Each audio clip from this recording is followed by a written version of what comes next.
Hello दोस्तों, online study point में आपका स्वागत है। और हमारी जो हिस्ट्री की टॉप 30 क्वेश्चंस की सीरीज़ है उसको हम कंटिन्यू करेंगे। पार्ट 6 आज हम डिस्कस करने वाले हैं। तो सारे ही इम्पॉर्टेंट क्वेश्चन जिनमें आपकी पूरी हिस्ट्री कवर हो जाने वाली है हम डिस्कस कर रहे हैं यहाँ पे। सो वीडियो को पूरा देखिएगा, स्किप मत कीजिएगा, काफ़ी इंपॉर्टेंट है। आपने अगर हम अभी तक मोबाइल एप्लीकेशन हमारा डाउनलोड नहीं किया है तो जाकर के डाउनलोड कर लीजिए। डेली के फ्री पीडीएफ्स, ऑडियोज, क्विजेस सभी कुछ आपको यहाँ पर बिल्कुल फ्री में मिल जाएगा। ओके, देखते हैं पहला क्वेश्चन। निम्नलिखित मुगल बादशाहों में से किसने अपनी आत्मकथा फारसी में लिखी?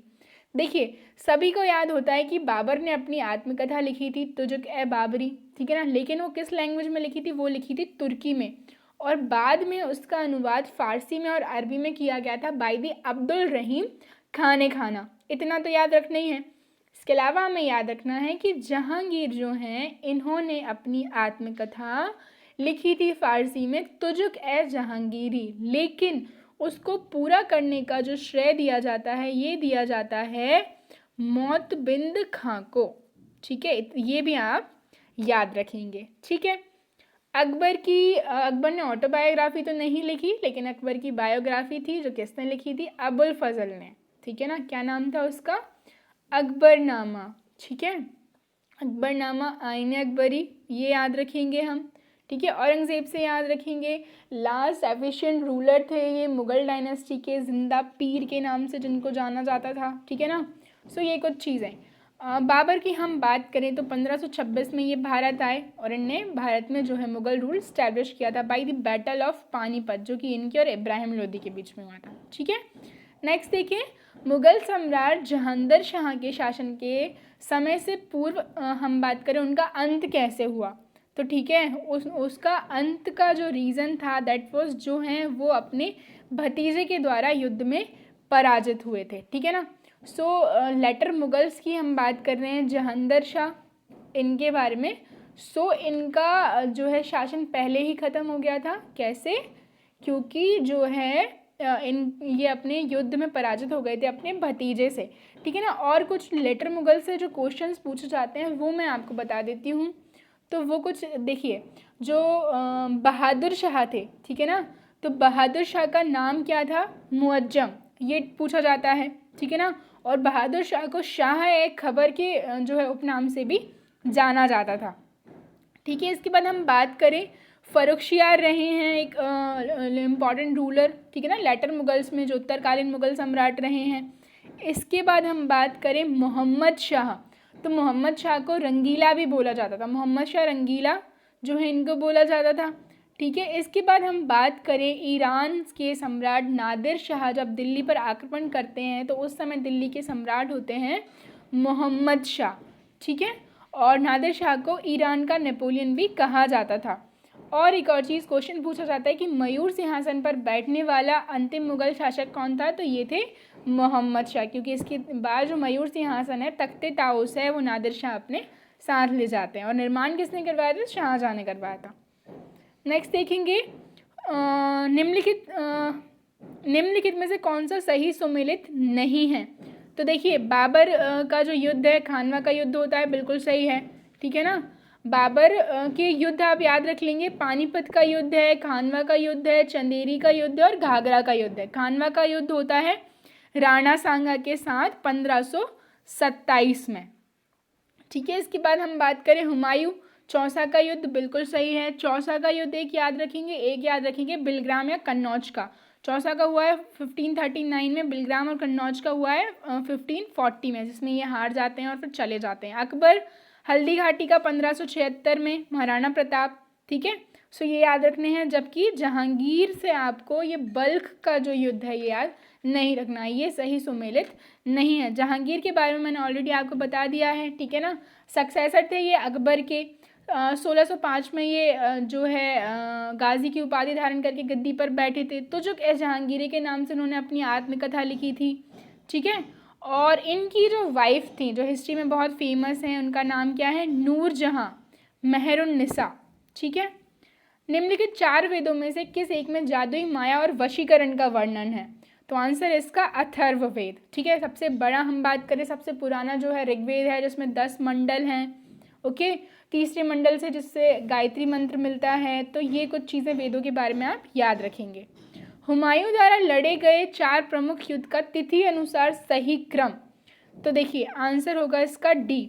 सबसे पहले देवरा, फिर बात करें चौसा का मैंने आपको बताया 1539, फिर कन्नौज का 1540 जिससे ये हार जाते हैं, और फिर सूरी डायनेस्टी इस्टेब्लिश कर ली जाती है। आफ्टर दैट सरहिंद, ठीक है, जो कि 55 में होता है जब ये लौट के आते हैं।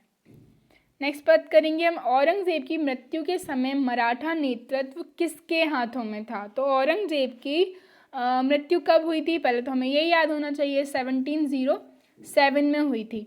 ठीक है, तो इनके समय जो नेतृत्व था वो था ताराबाई के हाथों में। ठीक है, ताराबाई को आगे हम डिस्कस कर लेंगे, पहले हम बात करते हैं औरंगजेब की। तो औरंगजेब का जब राज्याभिषेक हुआ तो उन बड़ी लंबी सी उन्होंने उपाधि ली थी, अबुल मुजफ्फर मुहद्दीन मुजफ्फर औरंगजेब बहादुर आलमगीर।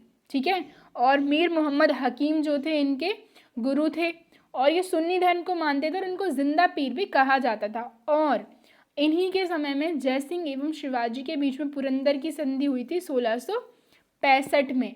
और हम बात करें इस्लाम ना स्वीकार करने के कारण सिखों के जो 9वें गुरु थे गुरु तेग बहादुर, उनकी हत्या औरंगजेब के द्वारा 1675 में करवा दी गई थी। ठीक है, औरंगजेब ने जजिया दोबारा से लगाया 1679 में। ठीक है, बीबी का मकबरा जिसको दूसरा ताजमहल कहा जाता है, इसका निर्माण करवाया इन्होंने। बीजापुर और गोलकंडा को मुगल साम्राज्य में मिला लिया। ठीक है, सो ये कुछ चीज़ें हैं जो कि हमें याद रखनी है औरंगजेब से।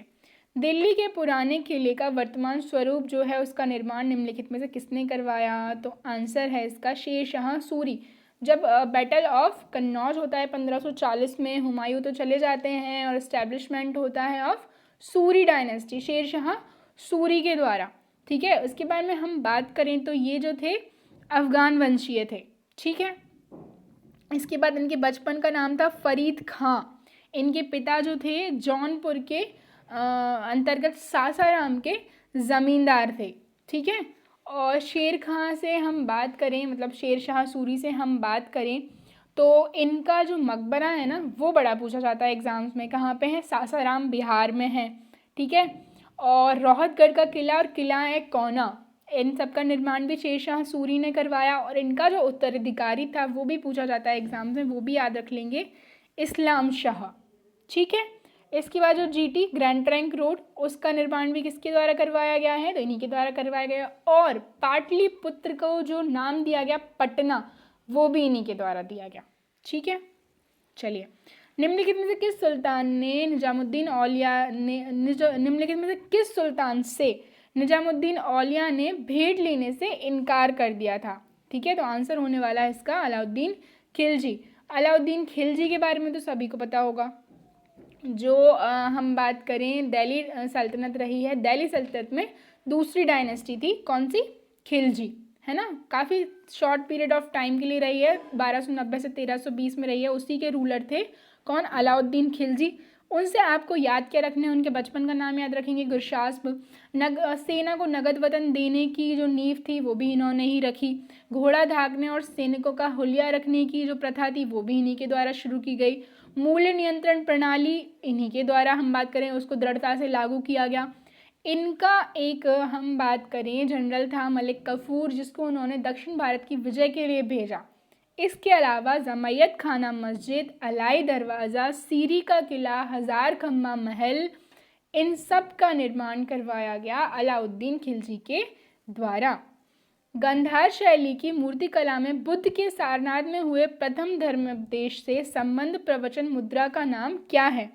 तो आंसर है इसका धर्मचक्र। पता ही होगा जब बुद्ध ने पहला सरमन दिया अपना सारनाथ में, उसको क्या बोला गया, धर्मचक्र प्रवर्तन। ठीक है ना, तो इसका हम बात करें मुद्रा का नाम क्या है, धर्मचक्र।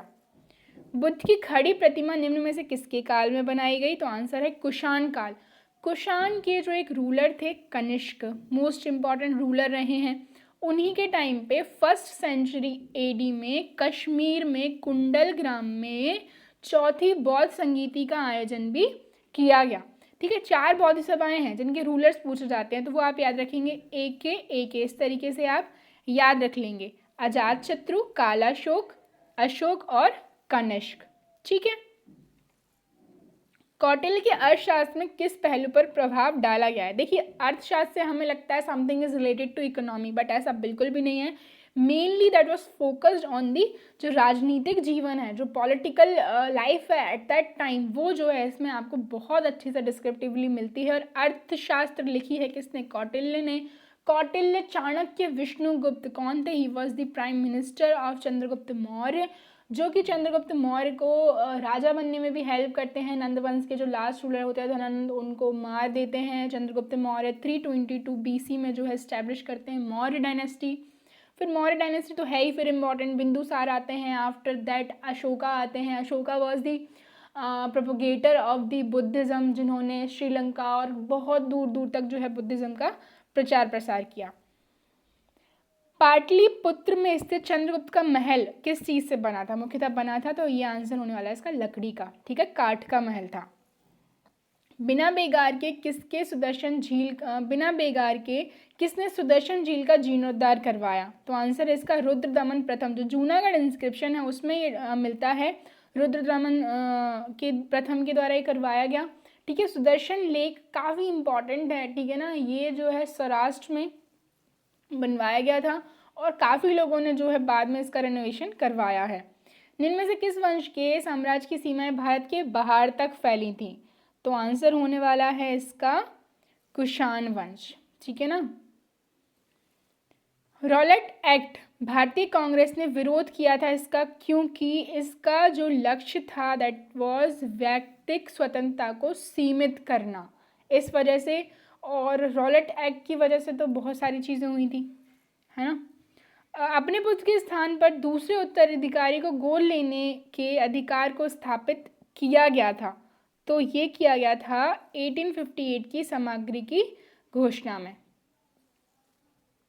ऑपरेशन पोलो जुड़ा है, तो ये जुड़ा है हैदराबाद राज्य में असैनिक कार्यवाही से।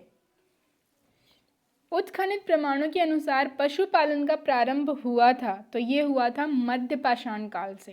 ठीक है। एक ही कब्र से 3 मानव कंकाल निकले हैं, तो ये कहाँ से निकले हैं? दाइमाबाद से, दमदमा से। ठीक है। किस ऋषि के बारे में कहा जाता है कि उन्होंने दक्षिण भारत का आर्यकरण किया, उन्हें आर्य बनाया? तो ये कहा जाता है अबाउट द ऋषि अगस्त्य। निम्नलिखित में से किसने अपने बादशाह पति के लिए मकबरे का निर्माण करवाया था? तो ये करवाया गया था बाय दी हाजी बेगम। ठीक है ना, हाजी बेगम के द्वारा जो है हुमायूं की कब्र का निर्माण करवाया गया था। ठीक है ना, ये ज़रूर याद रखना है आपको। अनवार ए सुहाइली नामक ग्रंथ निम्नलिखित में से किसका अनुवाद है? तो ये जो है अनुवाद है पंचतंत्र की जो बुक्स हैं, जो कि लिखी हैं विष्णु शर्मा ने। ये भी पूछा जाता है किसके द्वारा लिखी गई हैं? विष्णु शर्मा के द्वारा लिखी गई हैं। तो अनवर ए सुहाइली जो है इन्हीं का अनुवाद है।